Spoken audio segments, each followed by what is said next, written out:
Today, I have a very special guest. She was a former manager of mine from a past life at HelloFresh. I'm very grateful to her because she helped me with one of my first promotions at HelloFresh to associate director, and that's where I began my leadership journey. Now, her modus operandi is to help working moms get really, really strong. Please welcome Selina Bans. Welcome to Kai's Corner, Selina.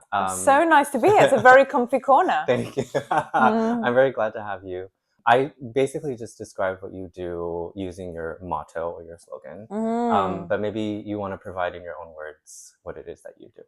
Yes. So I support women with getting their bodies really, really strong and rehabilitated after pregnancy. We don't usually think of pregnancy as an injury, but when a personal trainer thinks of it that way and helps them build up their core, which has just undergone a big amount of trauma through 9 months of pregnancy and childbirth itself, then we can really set that woman up to have a strong life, to be able to lift her kids, to be able to move with grace and age gracefully. So this is my focus. I have so many questions about how you got here and all of that. I think we could spend a lot of time going through that history and detail. Because we have limited amount of time, it might make sense just to get right into the meat of the discussion, which is around helping working moms and parents as a more general classification of people. Yeah. How they come back to work and what does that look like for them, and that conversation when they come back to work. It's interesting that you think about pregnancy as an injury. I haven't thought of it that way. Yeah, before. I mean, I think also some people might take offense to it being called that, but I quite like that framing because no one prepares us for it. It's a huge trauma to the core. When we are not dealing with the challenges to our body that pregnancy and childbirth has brought about, we often have health complications later on. Women develop a lot of them. So there was a report from the Lancet, which is a big European medical journal. They looked into, they did a meta-analysis of lots of studies of what do women go through after childbirth, and they say that 40 million women have problems for 2 years plus after pregnancy that are never dealt with in a lot of cases. We have a 6-week check that is compulsory in Europe. Other countries, their protocols are different, but 6 weeks is usually okay, have you got any issues, or are you peeing your pants? Off on your way. You can go and have sex again. And that's really it. We get no other support. But a lot of people have complications, painful sex, leaking urine, leaking a lot of incontinence, rectal incontinence, urinal incontinence, and it's basically all lowering our quality of life. A lot of effects that happen after your body goes through that transformation and that change and that injury that you call it, because your system hasn't gone through that kind of trauma before. Yeah, I think also it's worse because we're kind of not, because one, we're not prepared for it. If you're going to be running a marathon, you were trained for it. And one thing I always say about pregnancy is that before you even think about conception, ideally, in an ideal world, if I ran the world, I would say before you even think about conception, before the sperm and the egg meet one another, you want to spend 1 year getting a really strong body. And there are less complications for women, research shows, if they are strong before they get pregnant through the pregnancy. Unfortunately, we're talking in Germany right now, and in Germany, I do come across a lot of women who say, my doctor has told me not to really move. So a lot of them are lifting weights, they're strong, they get pregnant, their doctor says you might want to just go for some gentle walks.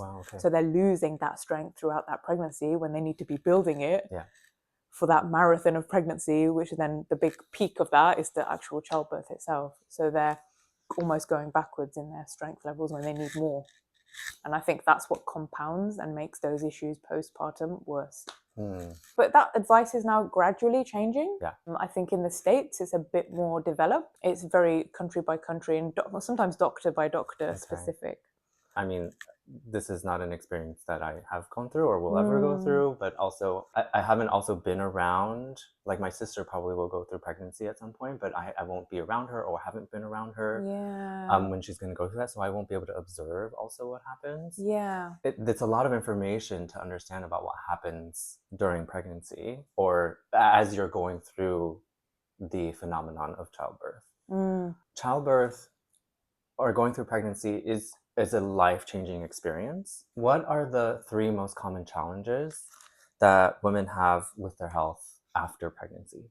So the obvious one is just a weaker core, and they might be struggling to control their pelvic floor. It might be in pain, it might be discomfort. Lower back pain is often manifested, and that's often correlated with pelvic floor issues. People think it's their back, but it's actually their pelvic floor.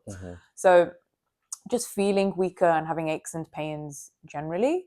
The second big one that affects work in a big way is that if you speak to a pediatrician, they will say, oh, we can expect in their first years of life, a child will get sick maybe once a month. So imagine 12 illnesses a year that then take you to pick up your child from nursery away from your work. That's just such a huge challenge for new parents. And they then get this illness as well. So little bugs just pass around, and this is all natural. This is all a part of strengthening their immune system, being exposed to bacteria and then slowly strengthening it. But this really does impact work in a huge way. And when a woman is going back to work feeling like often, oh, I need to prove myself. I've been away on maternity leave for a few months. I need to get back into it. I've got a job to do here as well as at home. They don't want to be knocked out sick 12 times a year. So this is a huge challenge in relation to work. So there's the physical aspect of it, but then also the mental piece of just not even mental, but juggling. Logistical. I often call it. It's just like this is huge logistical challenge. And then there's a third big thing, and I think that's the psychological shift, the identity shift. I think that being a parent, that having to do all that comes before the identity of a parent. So you develop the identity of being a parent way after you actually become one, or maybe during the activities of becoming one. And I always think it takes that first year to figure it out, because it's that you're going through all the seasons. You're going through having your own birthday and not going out for a bottle of wine because you've got to look after this child. You're going through the first summer, the first picnic, all these little things that you do in life normally without your child. And then suddenly your child is there, and you've got to incorporate that into in your family celebrations, the first Christmas, this kind of thing. So that's this kind of psychological shift that also then impacts some of the logistical stuff. Are there things that women who are about to become moms can do to prepare for that, not just psychological shift, but also physical shift and change? So I think the psychological stuff is really challenging, because you really don't know where you'll be. And also postpartum depression affects a lot of women. They don't know it's going to hit them. And often you don't know you're in it until you're in it. And maybe other people are more likely to notice that than you are. Physically, for sure, you can strength train and lift weights. That's the biggest thing, is keep active, keep moving. Maybe a lot of people can't do that all the way through their pregnancy to the end. It starts to get difficult. But preparing in the process, a lot of people plan pregnancy during that time. Lifting weights, getting your body strong for this marathon is going to help you loads. Women have better health outcomes when they are strong going into pregnancy. And they recover quicker. So the women I work with that have lifted previously, or a lot of runners, for example, a lot of people run maybe 6 months into a 9-month pregnancy. They seem to, in my experience, be it's much easier than to train them to be stronger to come back afterwards. Yeah, that is what you mentioned also in the beginning, like going into your pregnancy and also doing the training, whereas there's different schools of thought about that in the medical world now, where now people are changing their opinions. Exactly. Okay. What can those around a busy mom do to help? There's loads you can do. One is just ask. Don't assume that they're nailing it, because they're probably thinking, I'm not nailing this. How do I logistically manage all of this stuff? So that's one thing. Second thing is just to if you can physically help in any way, in terms of, I don't mean in a work context, but if you are kind of living in or around, sometimes it's the smallest things can make the biggest difference. So someone told me, when someone is coming into your home, they're allowed to visit, but they've got to do some kind of housework when you've got a baby. So that might mean folding your laundry, that might mean doing the dishes, that might mean just coming around with a meal, because these are such huge things that you've got to do when you've just got to keep this baby alive. You're physically just holding it all the time. Everything else goes out of the window. Feeding yourself goes out of the window. Showering, all these little things. So if somebody can come around with one meal, you are so grateful. It can be, it really feels life-changing. I remember it happening for me. And just someone folding that pile of laundry in the corner just brings a bit of sense and order to your home. So so go to people's houses who've just had a baby and do some housework. Just something simple, as easy as that, like errands, or bring meal. Exactly. Running, exactly. Like I might need to go and pick up some shampoo and toilet paper, but that seems like such a big mountain to climb when I also have to care for a baby. Is that just a matter of helping in terms of helping the mom get free of tasks in their mind, or it's like a psychological help but also just a relief in a way? It's relieving the mental load, because the mental load is just so enormous. My family member who was a midwife, so she's delivered hundreds and hundreds of babies, and she's retired now, but one thing she said is that having a baby is like you have this huge cake and you're not allowed to have any of it, because that baby is having all of the slices of it. And then as that child grows, you get another slice of cake. As they get older and older and more independent, you get to have another slice of that cake. But at the beginning, that whole thing is there and you can't have it. Wow. That's a great analogy. I love that. I love it. When I was learning a little bit about mental health, and I took this course that helped me get mental health first aider certified. Oh, great. Yeah. So in that course, they tell you a little bit about what we call our stress container. And so basically your stress container, I imagine, is kind of like this cake, right? It's filled with everything that you need to be doing.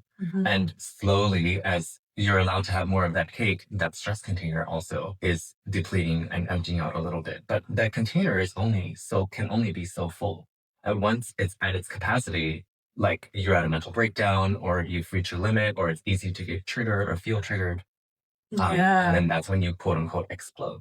Exactly. So I think that happened to too many mums, and that's another analogy is put your oxygen mask on before you put the child's oxygen mask on. So we live in a very diverse international city. I really notice a difference between locals and immigrant mums too. Immigrant mums are carrying an extra mental load because they're also having to navigate. It might be the challenges of navigating in a language that's not your first language, or just a structure. You might not understand that there's certain help in the medical system or that the government provide that might help you in your situation with your specific child's need or your need. You might not know it's there, but you then inherently do if you were born in this country and raised in this country. So I feel like the stress levels I notice when I come across mums that are not from here, they're just so much higher. Culturally, it's just a bit different as well. Yeah. So, in Asian countries as well, there's more of a village in that sense, and more of a mentality towards childbirth, in the sense that that when a woman comes home from having a baby, she must not do anything. You have to, and we call it Wochenbett in German, but I don't think a lot of Europeans follow that process. But in Asian countries, it's very much like you must do nothing. You're just going to care for the baby, and everyone around you for a couple of months is going to do everything for you, and you will just sit there, heal, have the baby on you. That's all you have to do. This is a concept that my mom has told me about frequently. So yes, what you say about it being prevalent in Asian cultures, I would agree with, because my mom told me that it's a period of 6 months. The first 6 months after you give birth to your child is the most important, and you just need to lay in bed and do nothing. Well, I don't know if she described it as lay in bed and do nothing, but she described it, you need to heal your body. That's what she said. Exactly. Yeah. So like you say, it's just this injury through this marathon, however, whatever we want to call it, it's a monumental thing that just happened. So just treating it like it was nothing, I'm just going to go back to normal in terms of my lifestyle, my working schedule, the way I treat my body 2 weeks after having a baby. This is madness. Yeah. But in terms of getting really, really strong, is that like, how does that fit? How does that concept fit in with, helping moms get strong again? So I think there's a bit of an art of mum. So when I can try and catch women at the point where they're already pregnant or about to get pregnant, then that's kind of the best place to work with them, because then you're preparing them for childbirth. Often I'm working with women after pregnancy and they've got some sort of issue. So that's when I come into their lives. And that can be more challenging. So it depends. I think it's really important to just meet someone where they're at and assess their body carefully, watch them move, find out where their aches and pains are, and then try to get their body into balance. And this means really specifically doing exercises that are brought about to give pelvic balance, because we think about the pelvic floor as this one muscle that's just there, and then we need to just squeeze it and do Kegels in order to just have a strong pelvic floor. This applies to men and women. So, because one of the biggest reasons people end up in nursing homes is incontinence. Their families can't look after them, they can't look after themselves in older age. So this pelvic floor is really important thing to look after.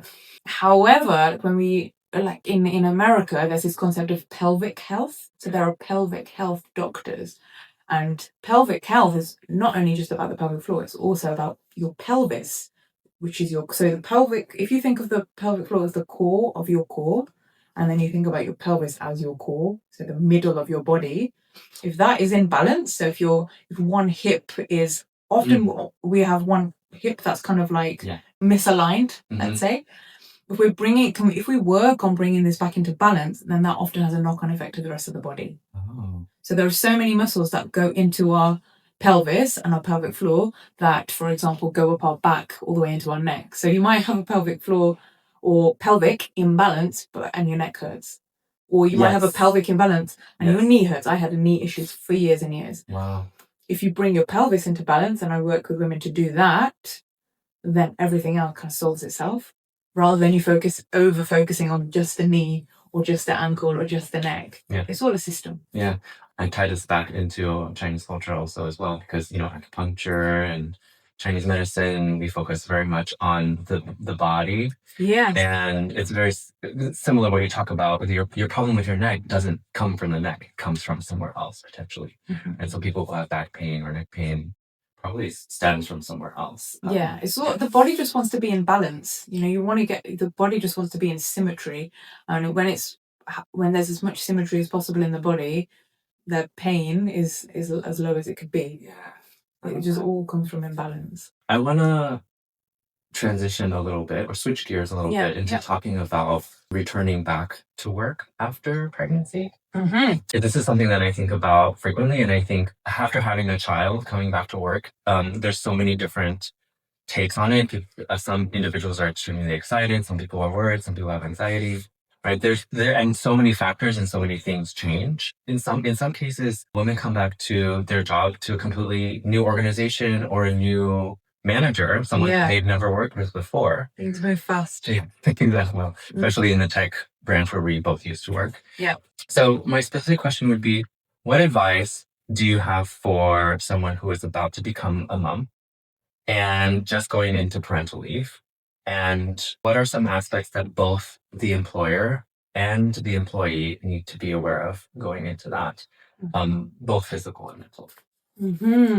Really good question. I think it's important to have kind of a wrap up of everything that's expected of you as an employee, just to really make sure you've documented everything you've done as well, because that might be important for you in future for a promotion or anything like that. And also if your manager changes, because you don't know what's going to happen.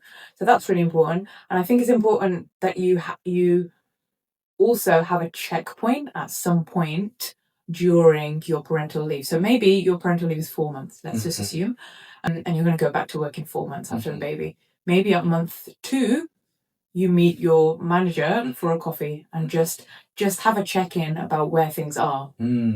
So that everything's not a big shock when you walk in month 4 on day 1 and you just don't know what's going on. It's nice to have a little checkpoint. Yeah. For yourself and for them. Yeah. And not that you have to do any work, but I think it's more of a social and mental checkpoint. Yeah. It's more or less like recalibrating yourself and moving along with the organization. So the organization that you're in is going to change. And so if you have that checkpoint, when you come back to the organization, but you already know what's happened in the organization, as you said, you don't come back to as much of a shock. Whereas if you've been on parental leave for a year, let's say, and if the organization is completely different, but you didn't grow in the same way that the organization grew, you'll come back to something that you feel very unfamiliar and like a fish out of water. Exactly. And that might happen despite there being a checkpoint. But I think the checkpoint helps just move you through time, and then also just helps you understand also where you maybe, if you're struggling with your health postpartum, depending on how your childbirth went, maybe you're not sure if you're going to be ready to go back in 2 months. So maybe then at that point, you're like, maybe I just want to extend it. Maybe you want to have a conversation with your boss at that point to say, I would like to extend a month. And then your boss can plan for that. And that's not happening right before you go back. Yeah. So that's also really important from a business planning perspective. That also requires you to know that about yourself, though. Yeah. Right. And I think there are some cases where maybe you're still on that journey and you don't really know that's what you need. Definitely. And so I think there's an aspect of also being open and honest with yourself as well as with your boss to say, I'm still exploring what my new normal is. And it's going to be an iterative process, and I might need more time here or I might need more time there. And just having that trust and building that relationship with your boss to say, and to be flexible around, okay, this I actually realize now after 2 months of working, I need more time. So I'm going to request more time off or something. Yeah. Like that. I think that is especially important if your boss is not a parent. Yeah. It's really important to be able to recognize the need to say that, and with confidence. But I think it also depends on the woman as to how she might feel having that conversation. Yeah. But also their relationship, right? Whether it's pre-existing or if there's that trust already existing there. Yeah. Do you think it's the onus is on the employee or the employer to have that open and honest conversation? I think there has to be some responsibility both sides. You are in charge of your life and your career as an employee, so that's something that you have to accept. From an employer perspective, you're looking to get the best out of your employees for business success. And that's going to happen when your employees feel supported. So why not have that conversation and be very open about it? And one thing for a manager I think is really important to consider is, are there resources in the organization you can have a conversation with HR about that will help parents to feel reassured coming in to the organization? Because you will not understand what resources there are for parents when you're not a parent. But you might, when you go back into an organization, then be looking for what they are, or maybe not be clear. But if your manager is already bringing you that, you as a manager can also help set your employee up for success when they come back. I like that. And I think that's something that all managers can practice doing is, I have someone that's returning back from parental leave. What are the resources available to parents that maybe this manager isn't a parent themselves, so they may not be aware of that prior to managing a parent. So having the toolkit available before returning back to work to be able to say, here are the resources available that both HR have provided, but also at the company, they're generally available to help you transition back into work as a new parent. Yes. And if you're a manager, regardless of whether you're a parent or not, maybe you also have touch points with other people who you manage that are parents or other parents in the organization. Maybe you can also have a conversation with them. Maybe someone else has recently returned from parental leave a couple of months before your employee is about to return back. That's a conversation you could maybe even put them together for a coffee chat so they can share learnings. That's a really nice thing to do just before they return back. Softer landing. Or just ask that candid question, is there anything you needed 2 months ago when you came back from maternity that you really didn't have? And how can we change that for the next person coming in? So feedback loops. Yes, that's exactly my point. It's an iterative process, and continuing to have those conversations. You might have that conversation first when you come back to work. Things will change again in 2 months. Have that conversation again. Things will have changed. Perspectives will have changed. You'll have learned during the 2 months of work about each other. Yeah. Then maybe you want to recalibrate or realign.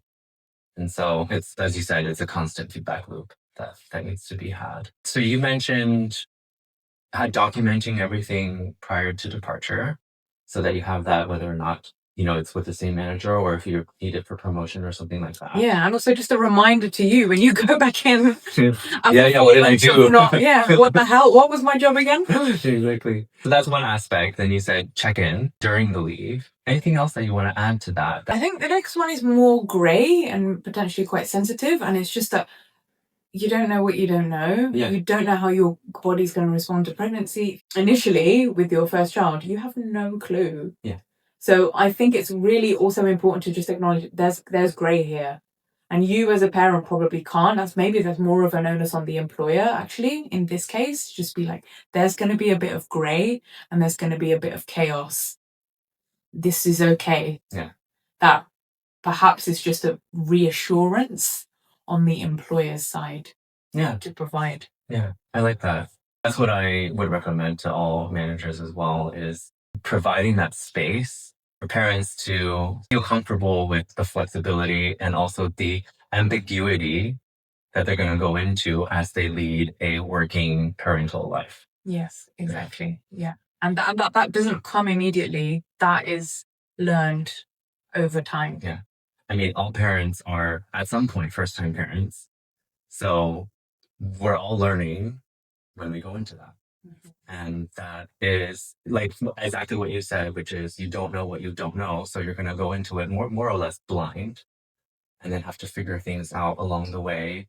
And when you learn things, share them with your employer, share them with your spouse or partner, and discuss, what are some solutions or what are some ways to navigate around some of the feelings that I have or some of the challenges that I've been experiencing. Yeah. Can I add one more thing just from a HR perspective that I've observed that can be the difference between someone being extremely overwhelmed with mental load and just being able to smoothly go through difficult times is one thing I've mentioned about kids getting sick a lot in the first couple of years of their lives when they're going to nursery and they're sharing bugs and building their immune system. One thing I've seen employers do that isn't helpful is when they have a policy of, look, if your child is sick, you need to go to your doctor and get a sick note to provide to us to upload into a system. And it's unclear what that system is. And it just added bureaucracy during a time when suddenly your child is sick, you've got to deal with that situation. Your child can't tell you what's wrong because they can't speak. So you have to kind of figure it out. You're in the dark, you're stressed. Maybe they might have made you sick too. How do you get a doctor's appointment at short notice? So there's loads of work you're giving, extra work you're giving that person, as well as that sick note. I worked for one employer who was a very family-friendly employer, and they dropped the need for a child sick note.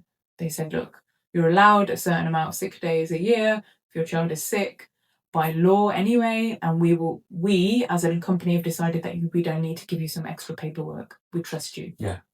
And that made parents' lives so much easier. You cannot believe the sigh of relief from every parent. You could think negatively of that and think, oh, people are going to take advantage of that.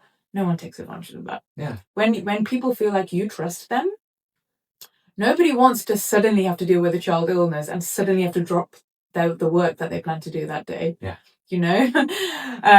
So this, to me, like, it took away so much mental load when that was announced, and I just remember being just really delighted about it. I remember all the other parents celebrating that small change to HR policy. Yeah. It's huge. It's exactly what you mentioned earlier. Small things that you can do to relieve the mental load. Yeah. That doesn't cost HR anything. Yeah. Yeah. It's just a people first policy. Small bureaucratic question. Is it like they would require that note even just for one day? Because like I know for sick notes you need like 3 days of sickness. That's crazy. For child sickness, yeah. Wow. Yeah. This was very stressful. This can become a point of contention between two parents. So, for example, for me, my husband needed to go and do all of that paperwork. So it's much less likely that he was going to take a day off for my child being sick than I, because I'm a freelancer, so I make my own schedule. So it's just assumed that I can just cancel things and move them around and care for my child when it's suddenly needed. Yeah. Because it doesn't cost me as much bureaucracy as it costs him. But therefore then it costs me my work. And mental health as well. Yeah. Speaking of assumptions, I think that's a good segue into, I think, kind of like the final piece of what I want to talk about, which is going back into work. And when I say assumptions is because, you know, there's a lot of assumptions about what happens in that transition. I think as a manager, the best thing you can do is to not make any assumptions about what the individual is going to be, how the individual is going to perform, or what their ambitions are when coming back into work, and rather leave it open for that employee, to express their concerns and challenges and problems, if they may be problems, to the employer, right? So can't make any assumptions about how the future is going to look like, but rather leave it up to the employee to say, this is what I need. These are my new goals, or these are my goals have stayed the same. It's up to them to set those expectations. That's kind of why I started off with assumptions. Driving a back to work conversation. Like, what are some marks that you think are necessary to hit for an employee that's just exiting parental leave? So part of it is you don't know what you don't know. Yes. So the employee themselves, if they're taking this advice now, I think it's just to treat themselves with kindness and grace throughout this, and also speak to other parents, because especially, I think the further away you get from childbirth, the more you forget. So speaking to other fairly new parents is a nice way to get kind of like some pointers. Acclimated. The other thing is just the logistics. I think because I often hear that I can't take care of my health, I can't take care of work because I'm logistically challenged with the childcare, I'm logistically challenged with my child is sick. So really just know yourself. If your manager doesn't bring it up, what's available to you as a parent? And also have a plan B. Like, also have this conversation with your partner who you might be co-parenting with, if you're co-parenting with somebody. What's our plan? If our child is sick tomorrow, what would we do? Are we going to take it in turns to take days off work? How would we go about this? Are we scrambling around when our child is sick to figure out what is the HR, what is the sick note system, what is the protocol? Get ahead of that. Just figure out what that is. Do I need to start having conversations with babysitters now before I need them? Because for small kids, they are very uncomfortable being around strangers. Like, it's a biological adaptation they have for survival. They want to be around their familiar people that they know. So you might need a few goes being present with a babysitter before the child is able to be on their own with a babysitter. And so that costs you time. So this is all about forward planning. Logistics. That feels to me like something that comes up over and over and over again. Yeah, and that's something that I personally experienced as well, is knowing what are the time frames even of when you need to go to pick up a child at daycare, or who's going to do that of the co-parent setup. Another thing is a lot of very ambitious parents, they go back into work from parental leave, I think falsely, naively wanting their approach to work to be the same. When they've got this massive logistical challenge, or maybe health challenge, and this psychological change. They're moving into the identity of a parent as they're becoming a parent. So it's natural to want to complete the same amount of work you used to do. Natural to, if I need to do this, I'll just stay late. No, you can't stay late. Your child needs to be picked up. So so really thinking, okay, how can I really underestimate what I can take on? Let me try to take on just 80% of the work. Really important for a manager, if they can, to step in and also set this expectation of, I don't expect you to complete X, Y, Z, or maybe just X for now is what I want you to complete. Yeah. Really, really important. This is about expectations management and just setting your own boundaries, learning what they are. There's two things I want to comment in response to that. One is, if the employee shares where their boundaries are, it's also up to the manager to help them enforce those boundaries. Yes. Say like, hey, you've committed to this, and I know this is one of your boundaries, and it's so easy for an employee to say, oh, I'm just going to break this rule this one time because I need to get this done. But as an employer, it's my job to say, you've committed to this to yourself, like, go home. Something like that. That can be a very sensitive conversation. I'm really glad you brought that up, because I think many employers might just go, well, this is how they used to be. Remember when they weren't a parent, this is how they used to behave. And I let them, but now I've got to hold them to almost a different set of standards. So that could cause a little bit of conflict. Interesting. So it's really important to be transparent about why you as an employer might be pointing that out to them. Because ultimately what you then avoid is this parental burnout that I hear people mention constantly, because parents now, current parents, they're older than they used to be, and they're working more hours than they ever used to. Yeah. The Surgeon General in the US last year said parents are the most stressed people in America, and that's why. So again, this expectations management and this boundary setting becomes critical.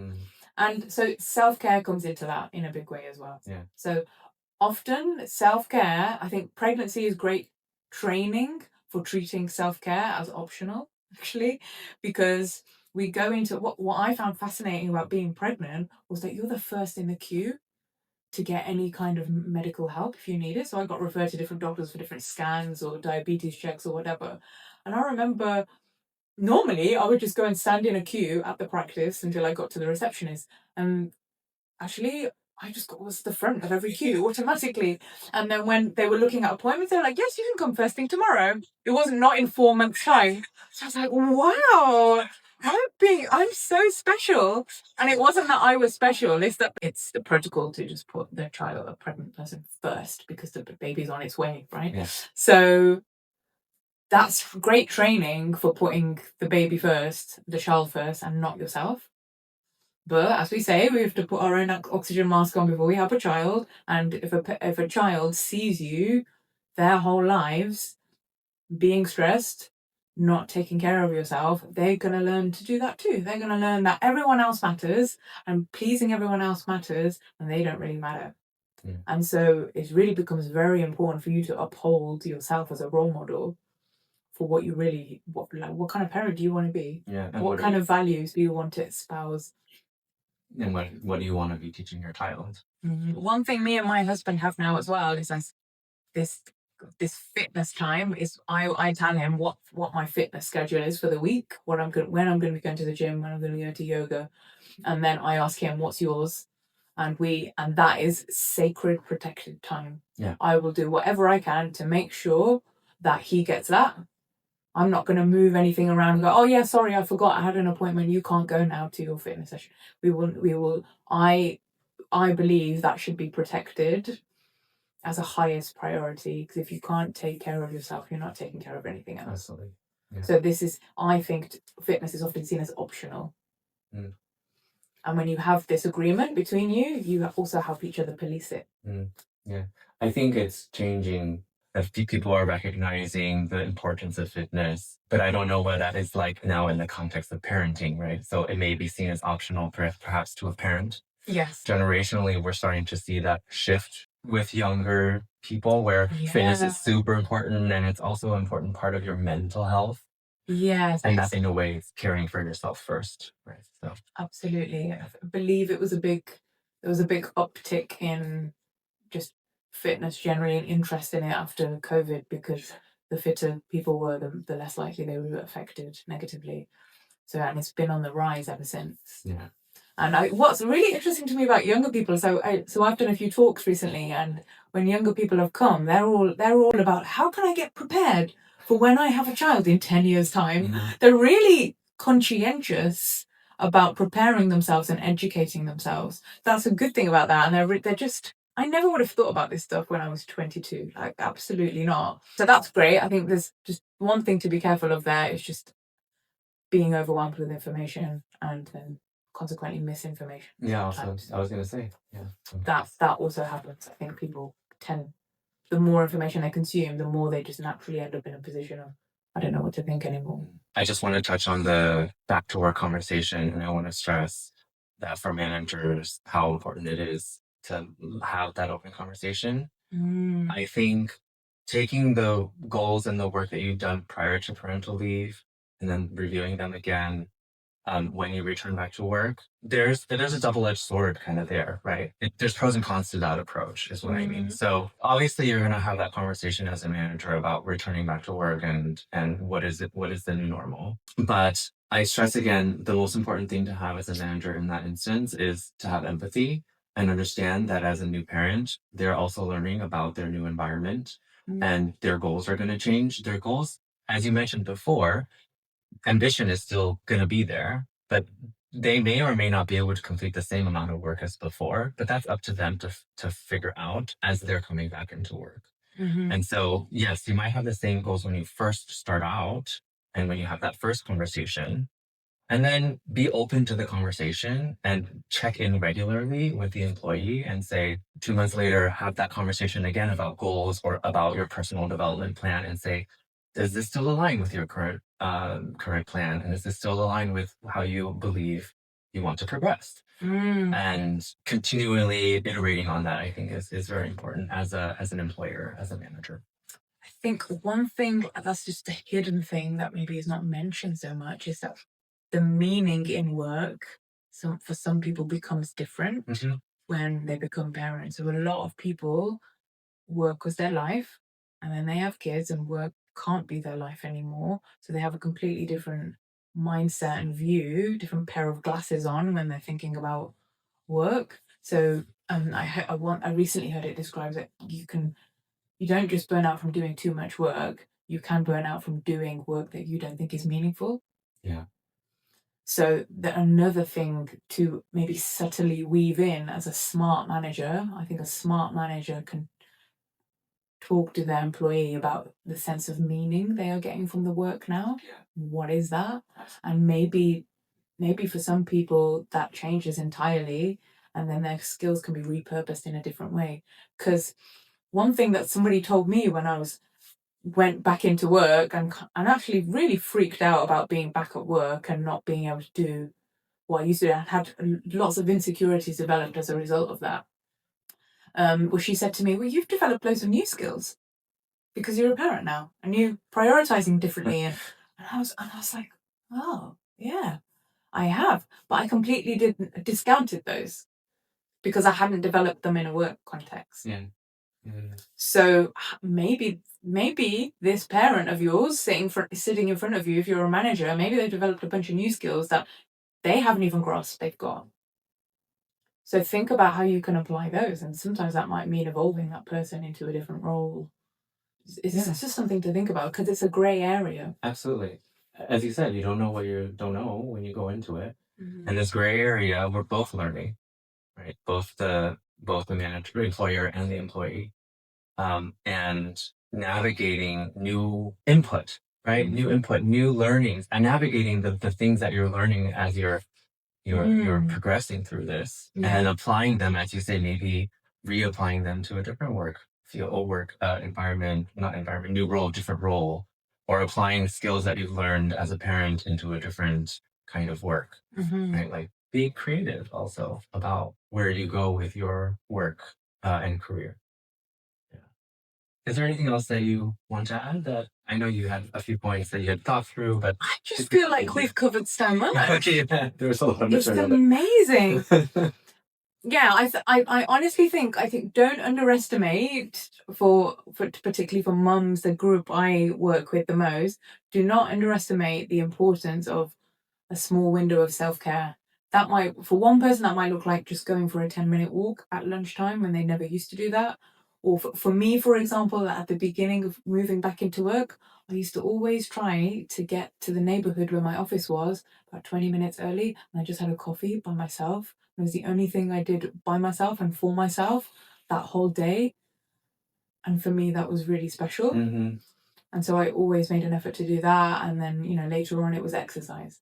So just a window for yourself in the week, in the day preferably. It doesn't have to be wild what you do, and it doesn't have to be in 3 hours of time. Yeah. Just something keeps you sane. Yeah, mental health, of course. Absolutely. All right, so I just want to thank you again for being on Kai's Corner. It's a pleasure to have you, and also to catch up and just to see how your business is flourishing as well. For anyone that wants to work with you, maybe tell us about where to find you. Yes, so you can go to healthwithselina.com, and all my information is there. You can have free consults with me. I specifically have a group program coming up just for mums. But I do work with women from all kinds of backgrounds. I've worked with women who are recovering from breast cancer to help them get strong after cancer. So I do work with women in all kinds of different parts of their health journey.